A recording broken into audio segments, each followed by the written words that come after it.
he attended a protest and are detaining him for the content of his speech and nothing more than that. But let's be clear, Utah. Donald Trump's detention of Mahmoud Khalil for his speech is anti-American. And we demand his release, along with the release of Rumeysa Oster, who he is also jailing for writing an op-ed in her school paper. And we demand this, Utah, because we do have power in this moment. All of us do, you do, and everyday people do. And it will never be just institutions and officials alone that uphold our democracy. It will always be the people, the masses, who refuse to comply with authoritarian regimes, who are the last and strongest defense of our country and our freedom. Because we know that a better world is possible, and we know something about it.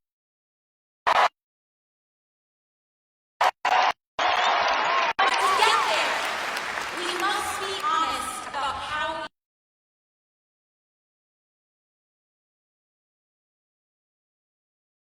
it has been a long time coming.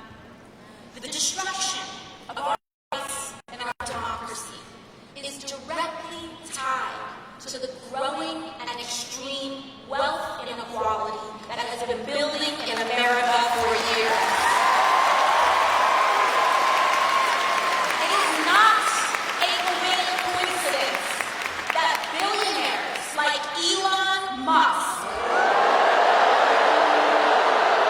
dumped billions into this election to elect Donald Trump. And he sure isn't doing it out of charity. For years, we have known that our system has slowly but surely become dominated by big money and billionaires. And time after time, we've seen how our government and laws are more responsive to the obvious than to the will of everyday people. And we also know that the agenda of dark money to keep wages low and loot our public goods to give to the rich is deeply unpopular with the people of all parties. But just look at what Republicans have been quietly doing in Congress to advance cuts on hundreds of billions of dollars from Medicaid and veterans benefits so that they can take that money and give it to the billionaires in the form of tax cuts and sweetheart deals to billionaires like in companies like SpaceX. And you know who from Utah did that, by the way? Both of your senators, Mike Lee and John Curtis. And Salt Lake City's own House members Blake Moore and Celeste Malloy. And they know, Utah, that that's not what you want. They know that it is deeply unpopular. They know that it hurts working families from Utah. But they know that they are not there to serve the working class. They are there to serve themselves and the billionaires who pay them.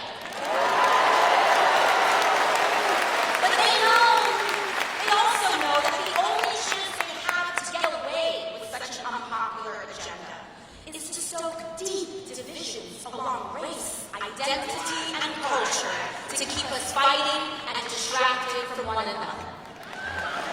And this has been the big money playbook, not now, not just today, but it has been for decades. And that is why Donald Trump is not an aberration. He is the logical, inevitable conclusion of an American political system dominated by corporate and dark money. And if we are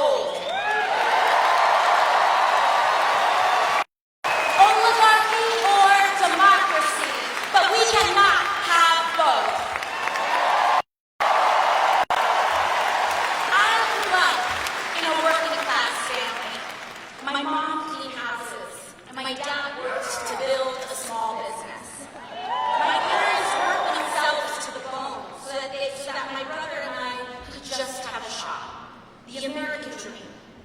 And for a moment there, it looked like we were going to make it. We had home, bills were getting a little less stressful to pay, and I was doing well in school. But what may have looked like a modest life to others was a dream come true for us. But suddenly, when I was a teenager, my dad was diagnosed with a rare form of cancer. And after a long fight, we lost him. And he actually passed away in September 2008, just as the economy crashed in the Great Recession and millions of jobs across this country crashed. It felt like the world of our family fell apart as the larger world was falling apart too. And overnight, my mom was like, figure out how to provide for 2 kids by herself, put them in school, keep our house, pay off for my dad's medical bills, all on a house cleaner salary. And that's how I became a waitress, because it was millions of innocent working families who paid all the billionaires and thieves financially got off richer than ever before. And not a single one of them. And you know what, Utah? That is the story that Republicans mock.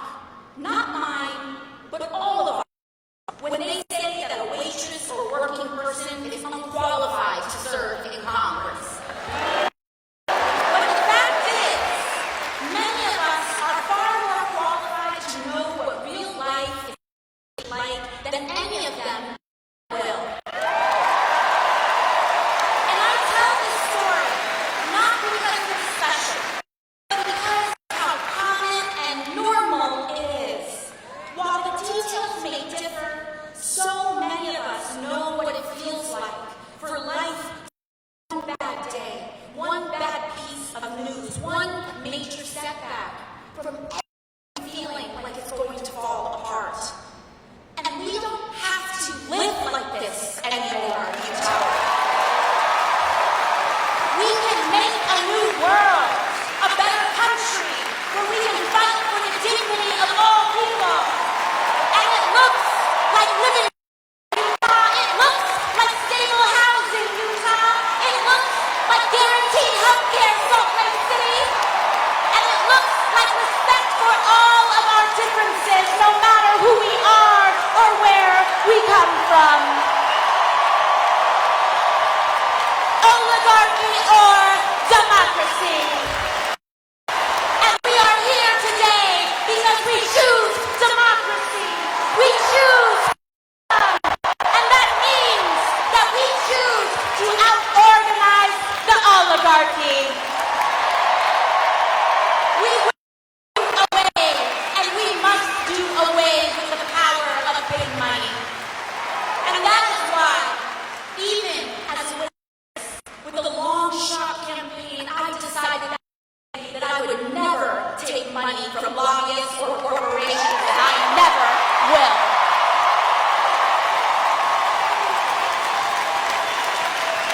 And when I got to Congress,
criminal.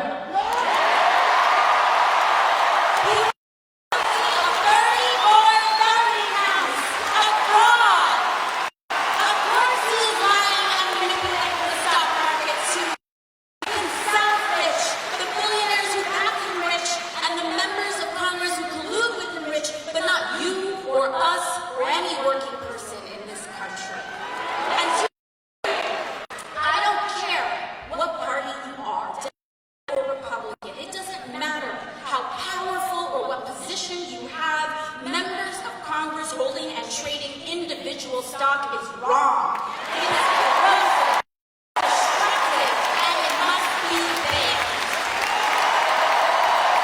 And you can only say, because I have always held this position, whether it was Democrats or Republicans in charge. And I'll give you another example of something that's shocking. Just this year, I was named to the Energy and Commerce Committee. This is one of the most powerful committees in all of Congress. And for years, lobbyists fought to keep me off it. In no small part because I believe in Medicare for all. And because lobbyists don't like what they don't control. And an interesting thing happened the day that it was announced that I was put on that committee. Our phones and the phones in my office rang off the hook. Our inboxes exploded with emails from virtually every corporate lobbyist under the sun. All of a sudden, they want conference. But you know what? All I say is because of you all, because of your support, because you all show up, because you allow me to not take a dime in corporate money, you free me to say no. And we can free others to say no too. I've seen how these groups bully members of Congress.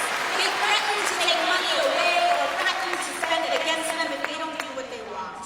And what they want is for our lives to be as expensive as possible on the lowest possible wage. And it trickles down to how life feels for working people today.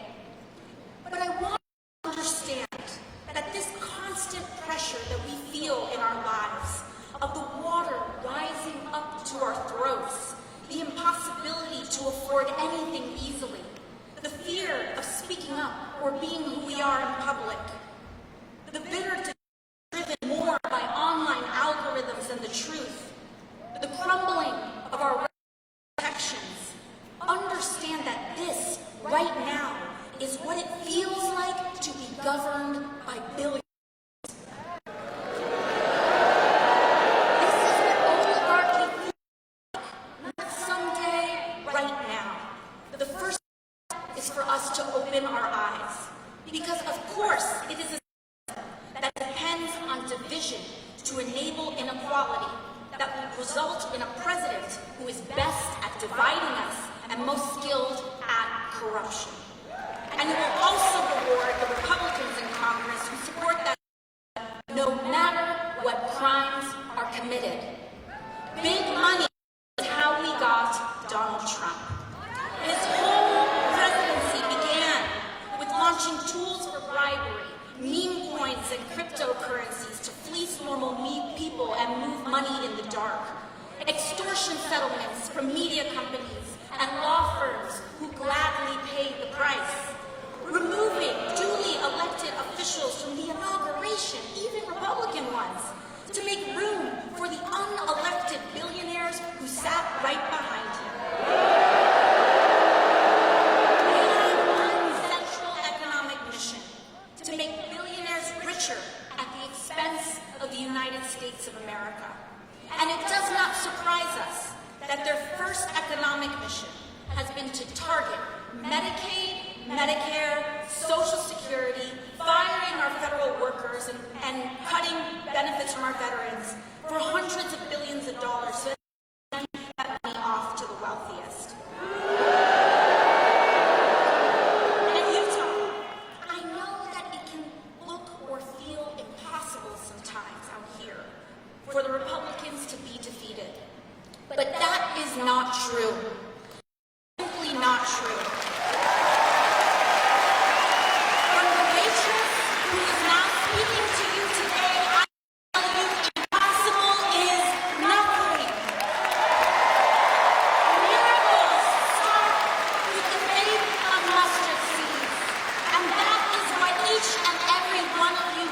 represent today small miracles of faith in ourselves, in each other, and in the refusal to give up. Because we are here for the long haul, Utah.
Where the American dream is possible for all of us. So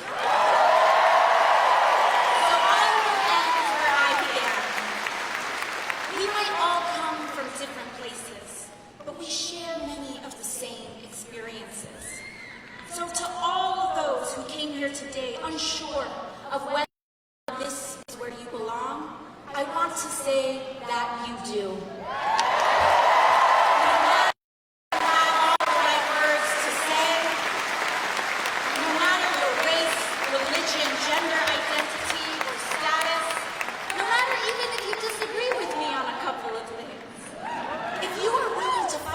Someone you don't know are welcome here. Regardless of who they are, you are welcome here. Because here everyone is valued. But we have to stand together. We cannot be tempted to turn on our neighbors or be fooled that we really are that much different than a trans or queer kid who just wants to be accepted.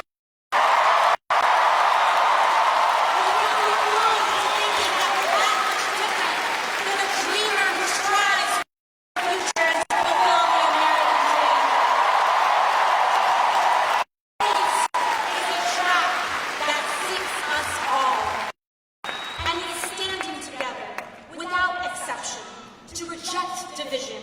That is the only way that we can win. So I hope you see that this movement is not about partisan labels or purity tests, but class solidarity.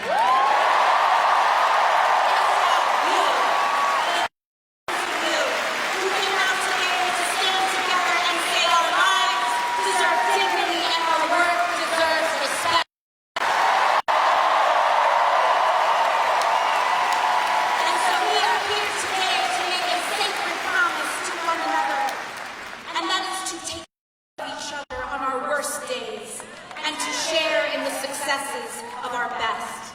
Thank you, Salt Lake City. There's a reason why for too many years and for too many candidates, Democrats have not had the guts to take on powerful special interests.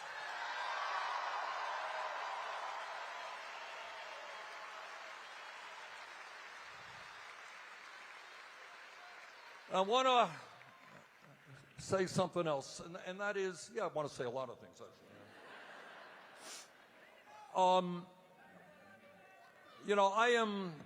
I am not somebody who is, I am proud to be Jewish, but I'm not into organized religion very much. But, I do believe in moral values. Believe in that a lot. And I do believe, Christ's Sermon on the Mount, what did he say? He said, do unto others as you would have them do unto you. And it turns out that that principle, do unto others as you would have them do unto you, exists in virtually every religion on earth. exists in Judaism, it exists in Islam, it exists in every religion. Treat people in the way that you would want them to treat you. Be decent to other people. Be kind to other people so they will be kind to you.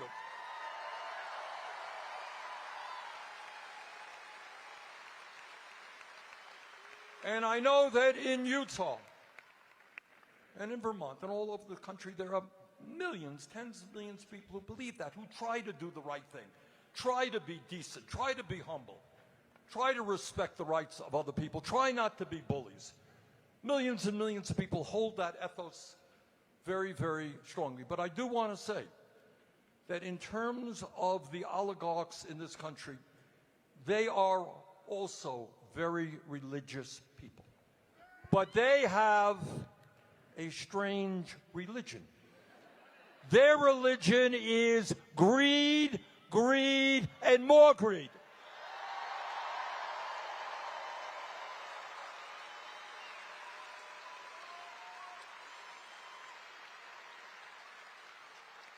All over this country, we have a very serious problem in Vermont and all over this country about addiction, right? People addicted to drugs, people are drinking too much, all types of addiction. These people, the oligarchs, are addicted to greed. Our job is to help them break that addiction.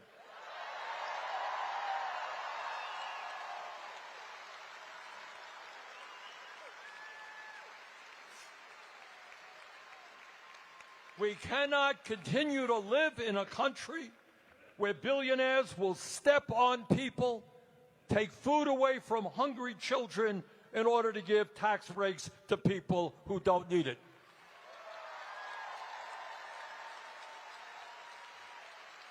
I happen to believe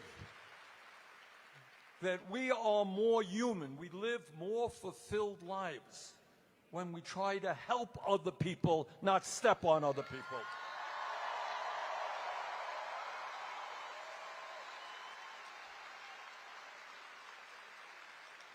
But brothers and sisters, we're not just fighting oligarchy. We're fighting a president who undermines our Constitution every day, who threatens our freedom of speech and assembly, and whose agents are rounding up innocent people off the streets, throwing them into unmarked vans,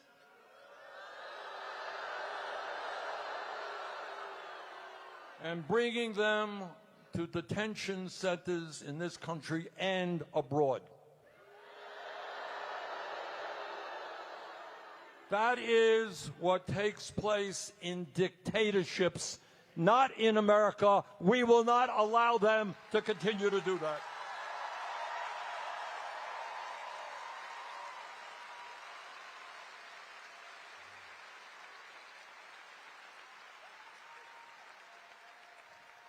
The founding, I find myself trying to remember my history lessons.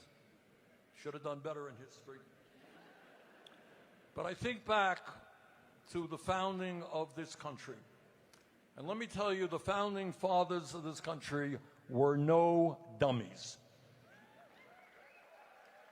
They remember the history. You're talking about the 1780s. They had just fought a war, an impossibly difficult war, where they defeated the King of England, the most powerful person on the planet.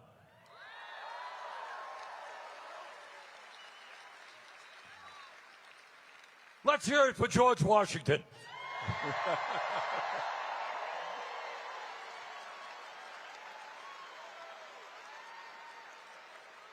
But anyhow, these guys had taken on an autocrat. And they sat and they sit around and they said, all right, what do we want in our new country? What do we want? And what they said is, we don't want any one person to have all of that power. So they dealt with the Federalist Papers and all that stuff, and they came up with this kind of brilliant idea of a separation of powers. All right? They said we're going to have a legislative branch, Congress, House, and Senate. We are going to have a executive branch, the president. We're going to have a judiciary, the federal courts. And each one will have check on each other.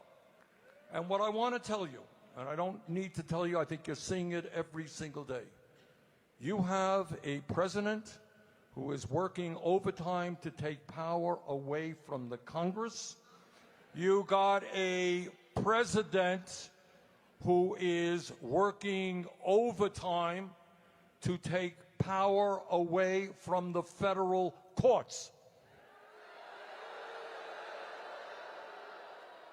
Now, it is unprecedented. You know, no president, no member of Congress wants to see a Supreme Court or any court rule against him or her. We don't like to see that. And I will tell you that we have seen in the last 20 years with the Roberts Court horrendous decisions on Citizens United and Roe versus Wade, terrible decisions.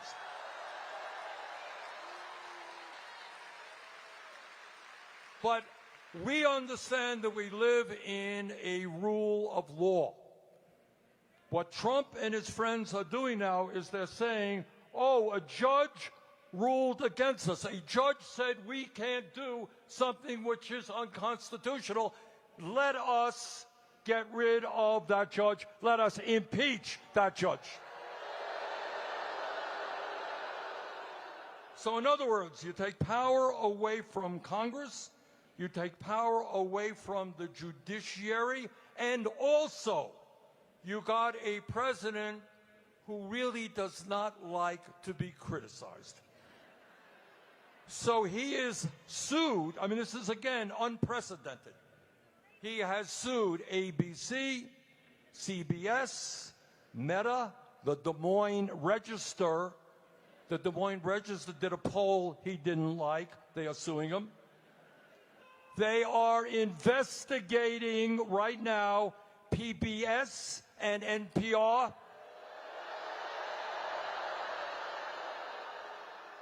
So you add it all together. And what I would say to Trump, if you cannot take criticism, get out of the political process.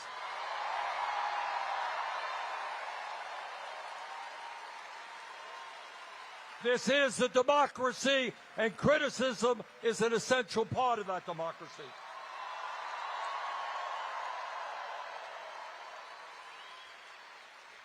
And I'll tell you something, and again, this is scary stuff. What Trump has done is gone after major law firms. You're familiar with this. He's gone after major law firms who had opposed him in the past, opposed him or his friends.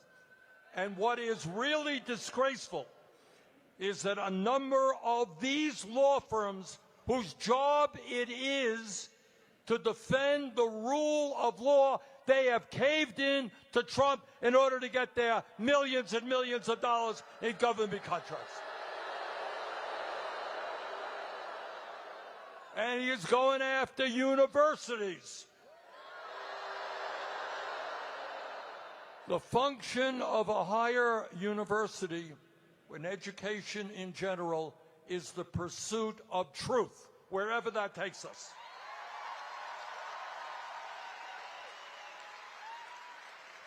And we are now seeing, really sadly, major universities changing their curriculum in order to appease Trump and hang on to their federal grants. Founding fathers of our country waged a war for democracy. We believe in democracy. We are not going to let Trump take us into an authoritarian society.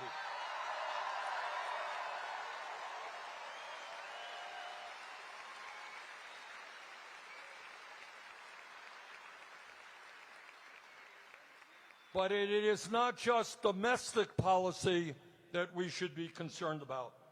For the first time in our 250-year history, we have a president who is aligning us with a terrible dictatorship in Russia.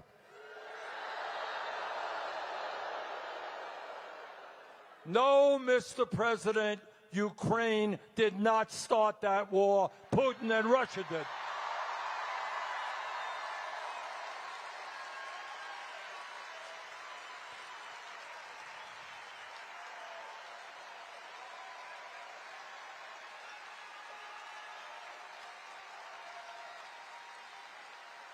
And we're not going to sell out the people of Ukraine for Trump to make some partnership with Putin.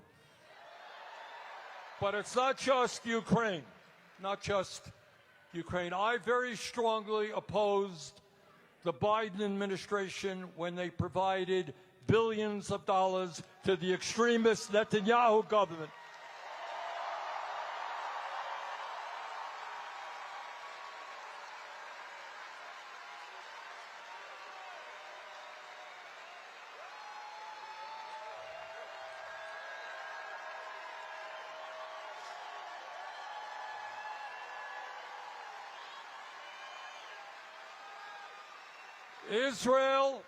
Israel, like any country, has a right to defend itself against terrorism. But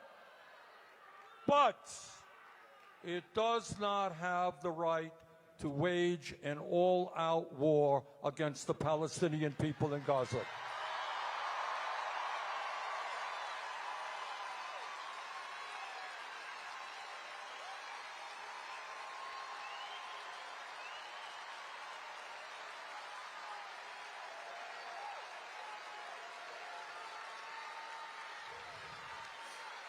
This is a war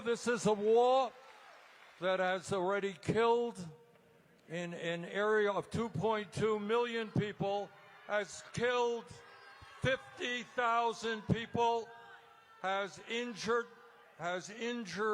over 110,000, 60% of whom are women, children, and the elderly.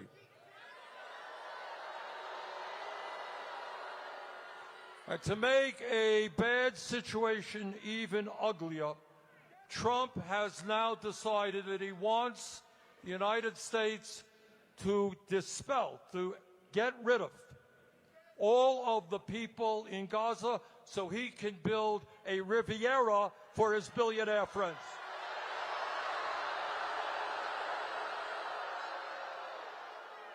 That is beyond insane, and we're not going to allow that to happen.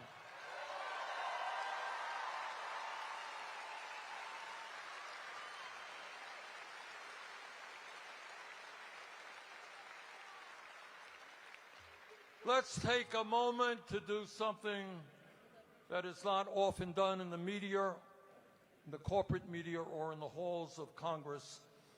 And that is to tell the truth about what goes on in America today.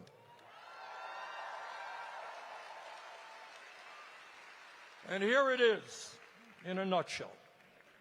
On one hand, you have the people on top who have never, ever had it so good in the history of America. Mr. Bezos, Mr. Musk himself, listen to this. One man owns 5 times more wealth than the bottom 50% of American households. He is worth $340 billion, while the bottom 50% of households are worth $63 billion. The top 1% in America now owns more wealth than the bottom 90%. And CEOs of major corporations now earn 300 times what their workers make.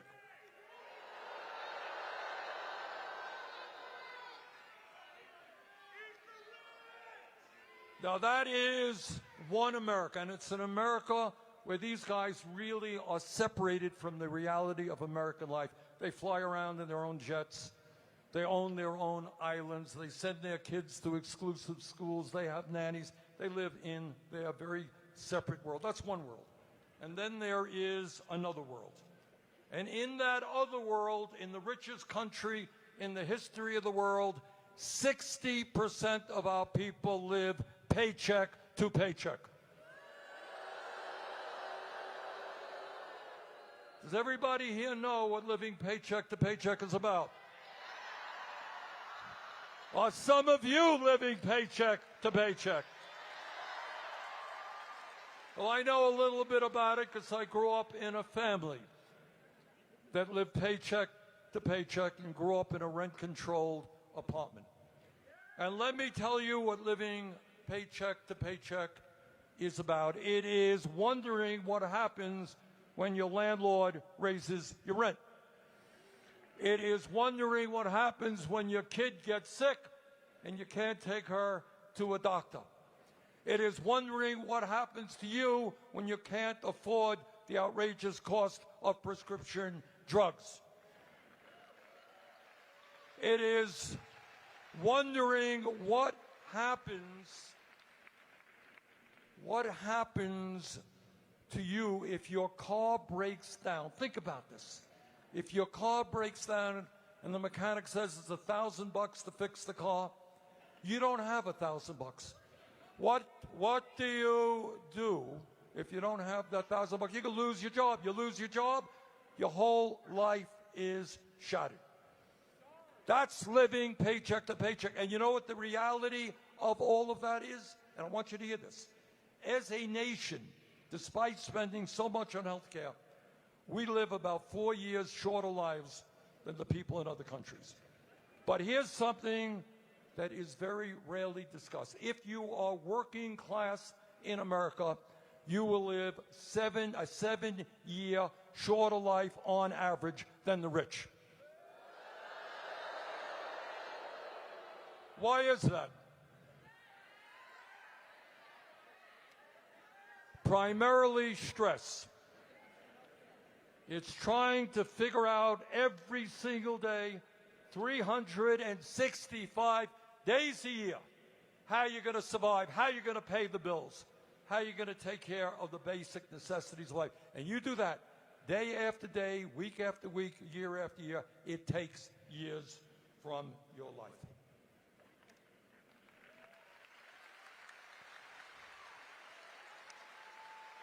So you got in America, an economy today, people on top, never had it so good. Working class people, 60% of whom live in paycheck to paycheck. Hundreds and hundreds of thousands people living, working on for starvation wages. In America today, the richest country in the history of the world, we have the highest rate of childhood poverty of almost any major nation. In America, the wealthiest nation on earth, 22% of seniors are trying to get by on $15,000 a year or less. Half of older workers have nothing in the bank as they face retirement. Now, way back when, I'm a little bit older than most of you, I had the honor of being in Washington, D.C. in 1963 to hear Dr. Martin Luther King Jr.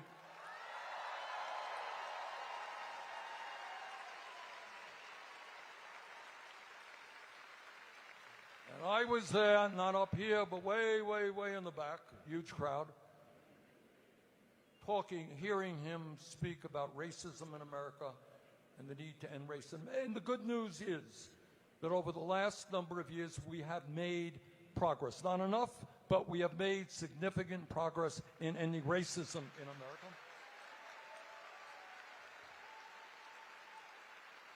Not so many years ago, there were 2 women in the United States Senate. Today, there are well over 20, and there were no women governors. Today, there are many. Back then, hundreds of women died every year because they could not access a legal abortion.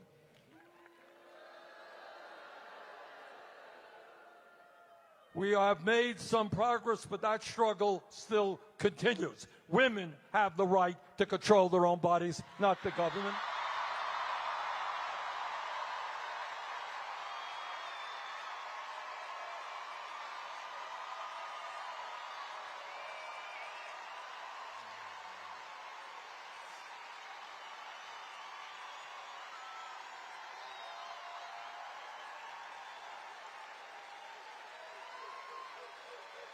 And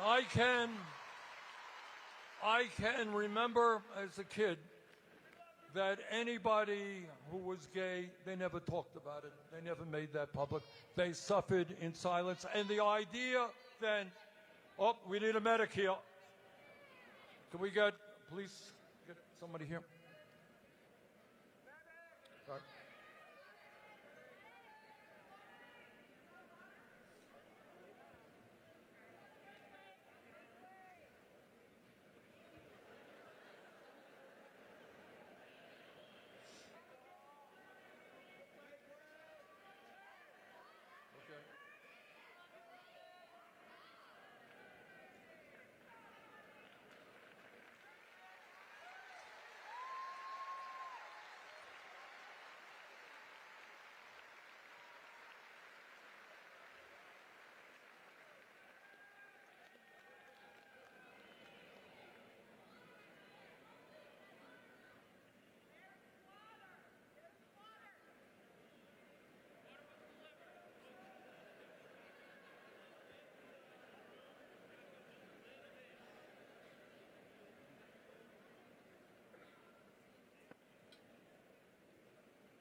Okay?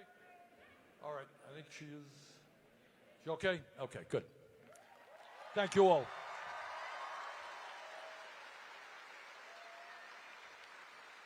What I was saying is it wasn't so many years ago, so many decades ago, where people who were gay had to keep it to themselves, and they suffered in their silence. And the dream, the idea of gay marriage was something almost inconceivable.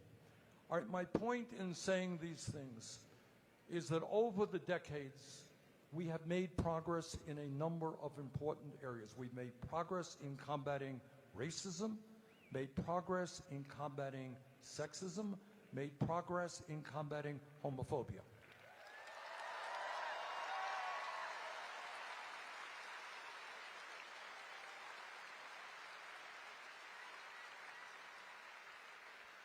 But there is one area where not only have we not made progress, but we have lost ground. And that is the economic struggle facing tens of millions of working families in this country.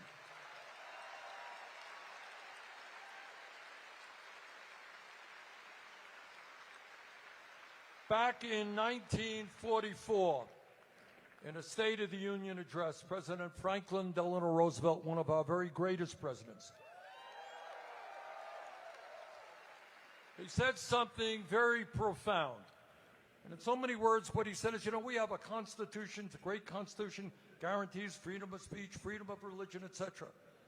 But what we need to do is incorporate it into our values, the understanding that economic rights are human rights.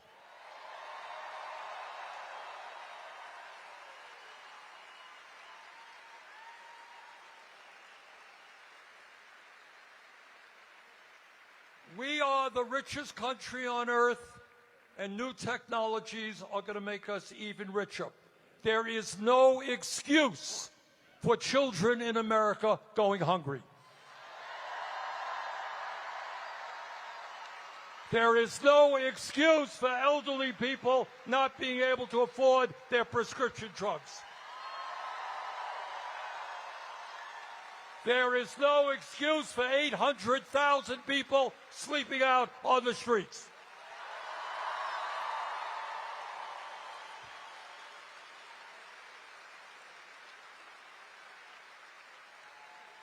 Now, what the establishment does, and that is the media and all of the corporate world, they want to tell you that you're not entitled to anything. That life is a struggle, that it's dog eat dog, and if you were born poor or working class, tough luck. Well, I have a different vision for America. And that is, we have got to end this corrupt campaign finance system, overturn Citizens United.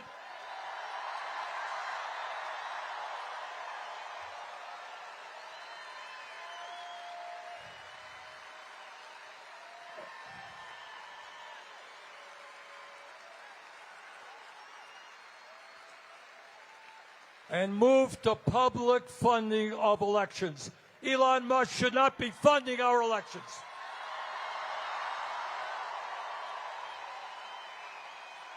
We have got to deal with the grotesque level of income and wealth inequality. We're not going to give tax breaks to billionaires. We're going to demand they start paying their fair share of taxes.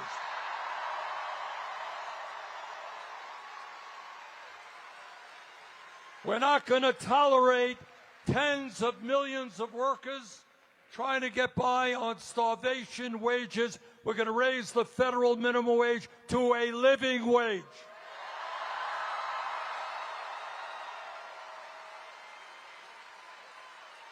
All over this country, workers want to join unions.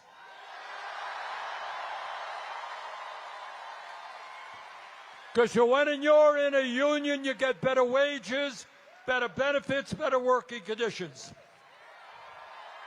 We're going to pass legislation that stops corporations from acting illegally against workers who want to join unions. A lot of people in Washington are talking about cutting Social Security.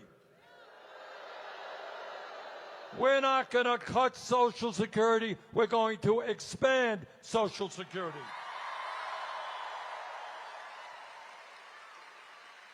Now, some of the young people here may not know it, but not so many years ago, if you had a job, you would often have what's called a defined pension benefit. In other words, you worked and part of the benefits were that when you retired, you know you got a check every month for a certain amount. We got to bring back defined pension benefits.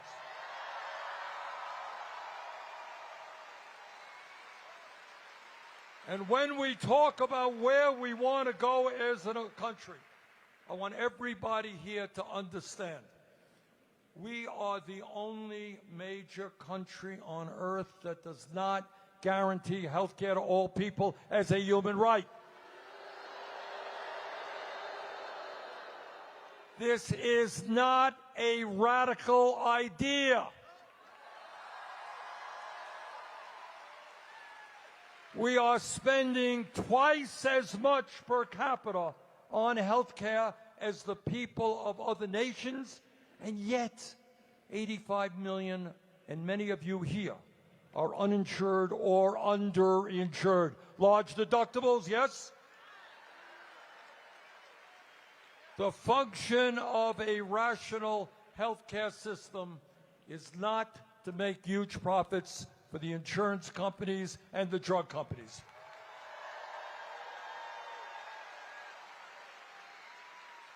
We need a Medicare for all single-payer program.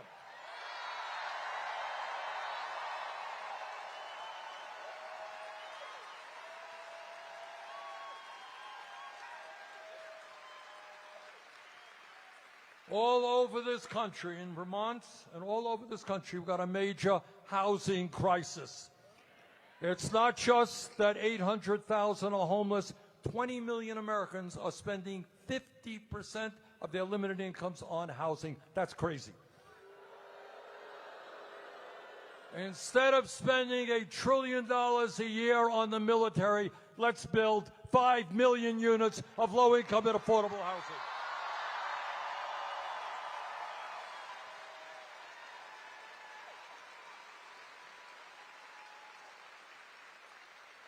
We live in a competitive global economy.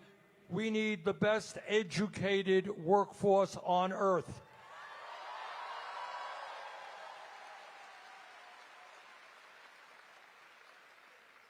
It is beyond absurd that young people who want to get a higher education or go to trade school have to go deeply in debt in order to do that.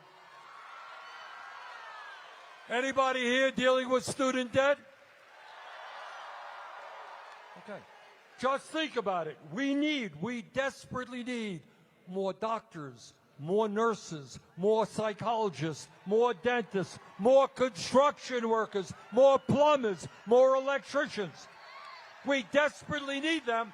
People should not have to go into debt to do the work that America desperately needs.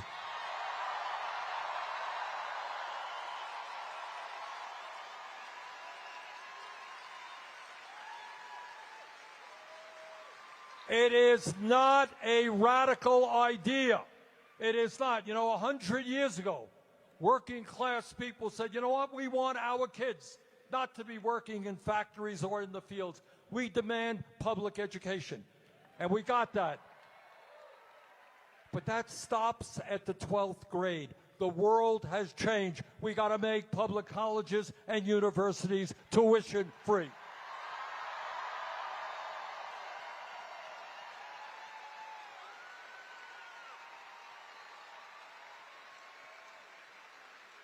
We want the best educated population on earth. From child care to public schools to higher education. That's what we should be doing. Now, Donald Trump, in his genius, thinks that climate change is a hoax. We know it is an existential threat.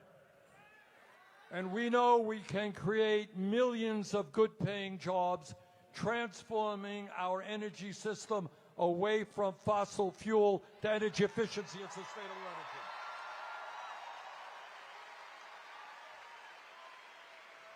All right. My point in going through all of those, and there's a lot more we could discuss, but my point in going through those things is to tell you that economic rights, the right of all of our people, our men, women, and children, our older people, our sick people, to live in security and dignity is not a radical idea.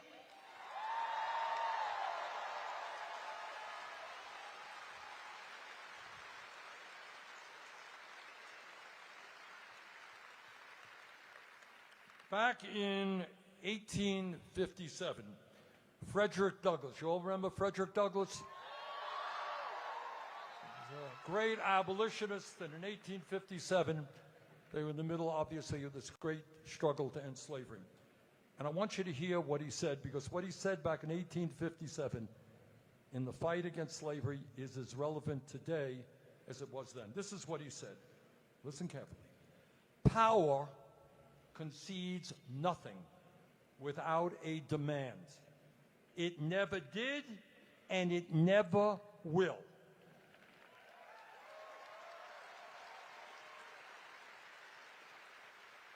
Find out just what any people will quietly submit to, and you have found out the exact measure of injustice and wrong which will be imposed upon them. And these will continue till they are resisted with either words or blows or with both. The limits of tyrants are prescribed by the endurance of those whom they oppress.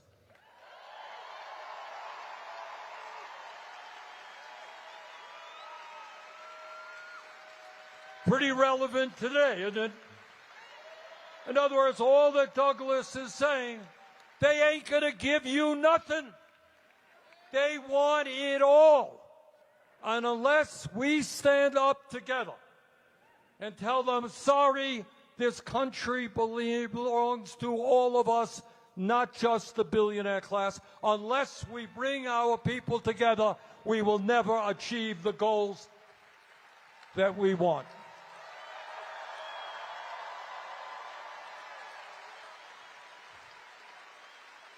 Now, I'm not a mathematician, but I do know that 99% is a hell of a larger number than 1%.